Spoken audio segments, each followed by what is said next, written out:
अस्सलाम वालेकुम वरहमतुल्लाह।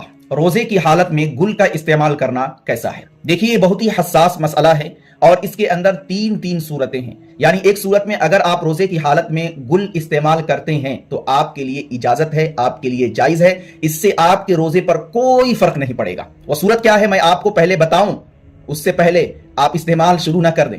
किन सूरतों में आप इस्तेमाल कर सकते हैं वो पहले जान लीजिएगा। तो पहली सूरत कि अगर आप गुल का इस्तेमाल करते हैं रोजा की हालत में तो आपके रोजे पर किसी तरह का कोई फर्क नहीं पड़ेगा। और दूसरी सूरत कि अगर आप रोजा की हालत में गुल का इस्तेमाल करते हैं तो इससे आपके रोजे पे फर्क पड़ेगा, रोजा तो नहीं टूटेगा लेकिन हाँ, रोजा मकरूह हो जाएगा।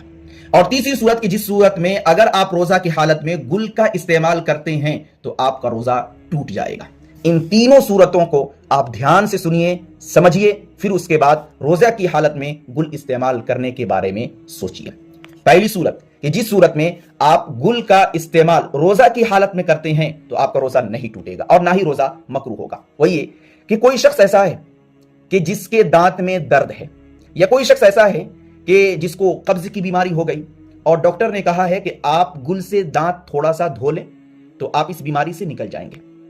धोने की बात कह रहा हूं, ऐसा नहीं कि गुल के इस्तेमाल करना एक अलग चीज है, खाना एक अलग चीज है और दांत धोना एक अलग चीज है।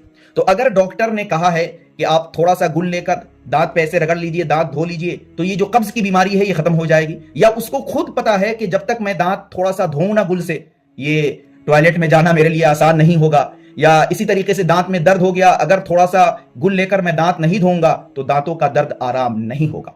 तो अगर इलाज मकसद है तो फिर इस सूरत में रोजा की हालत में अगर कोई शख्स गुल के जरिए से दांत धोता है तो फिर इससे उसके रोजे पर किसी तरह का कोई फर्क नहीं पड़ेगा। लेकिन याद रहे कि अगर इलाज मकसद है लेकिन शिद्दत कोई इख्तियार कर लिया, इलाज से आगे बढ़ गया, दांत धो रहा है, अब उसको थोड़ी सी लज्जत मिलने लगी और मजीद रगड़ने लगा और लज्जत लेते लेते अगर थोड़ा सा भी, एक जर्रा भी हलक से नीचे उतर गया, उसका रोजा ही टूट जाएगा।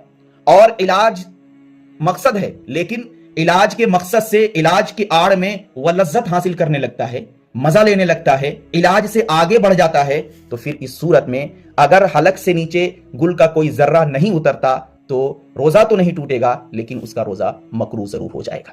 तो सिर्फ और सिर्फ अगर इलाज मकसद है, दांत का दर्द भगाना है या कब्ज को दूर करना है, तो थोड़ी सी मिकदार में लेकर आप दांत पे रगड़ सकते हैं, दांत धो सकते हैं, इससे आपके रोजे पर कोई फर्क नहीं पड़ेगा। दूसरी सूरत कि जिस सूरत में आपका रोजा तो नहीं टूटेगा लेकिन रोजा मकरूह हो जाएगा, वो ये कि जो लोग आदी हैं गुल के इस्तेमाल करने के, जो लज्जत हासिल करने के लिए कोई मकसद नहीं, ना दांत धोना मकसद है, ना दांत का दर्द भगाना मकसद है, बस आदत से वो मजबूर है, तो अपनी आदत पर अमल करते हुए और लज्जत हासिल करने के लिए वह गुल का इस्तेमाल रोजा रखने की हालत में कर रहे हैं, तो याद रहे कि ये अमल उनके रोजे को मकरूह कर देगा।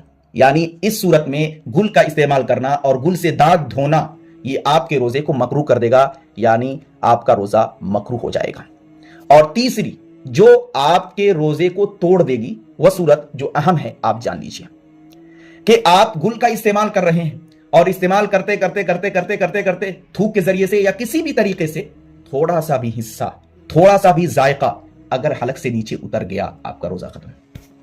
इसीलिए उलमा इकराम ने लिखा है कि आप रोजा की हालत में गुल का इस्तेमाल न करें। इसीलिए कहा गया है। आपको मालूम है कि रोजा की हालत में गरारा करना से रोका गया है, कुल्ली करना यानी गरारा करना, इससे रोका गया है कि आप गरारे में मुबालगा ना करें, इसी तरीके से नाक की नरम हड्डी तक पानी ना पहुंचाए, इससे रोका गया। क्यों रोका गया? कि मुमकिन है कि आप गरारा में मुबालगा करें, नाक की नरम हड्डी तक पानी पहुंचाए तो नाक के जरिए से पानी हलक के नीचे उतर जाए, पेट तक चला जाए, या हलक के नीचे जब गरारा करे तो पानी चला जाए। तो एहतियात की वजह से उलमाए कराम ने रोजे की हालत में गरारा करने और नाक की नरम हड्डी तक पानी पहुंचाने से मना किया है।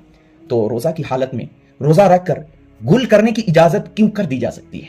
इसीलिए एक लफ्ज में आप यूं समझिए कि रोजा रखकर रोजे की हालत में आप गुल का इस्तेमाल हरगिज हरगिज हरगिज ना करें। किन सूरतों में रोजा मकरूह होता है, किन सूरतों में रोजा टूट जाता है और किन सूरतों में अगर आप गुल का इस्तेमाल करते हैं तो आपके रोजे पर फर्क नहीं पड़ता, पूरी तफसील मैंने आप तक पहुंचा दी। अब देर मत कीजिए, इस वीडियो को सदक़े जारिया समझते हुए दूसरों तक जरूर शेयर कीजिए ताकि देखे कोई और सीखे, कोई और अमल कोई और करे और सवाब आपको मिलता रहे। अस्सलाम वालेकुम व रहमतुल्लाह।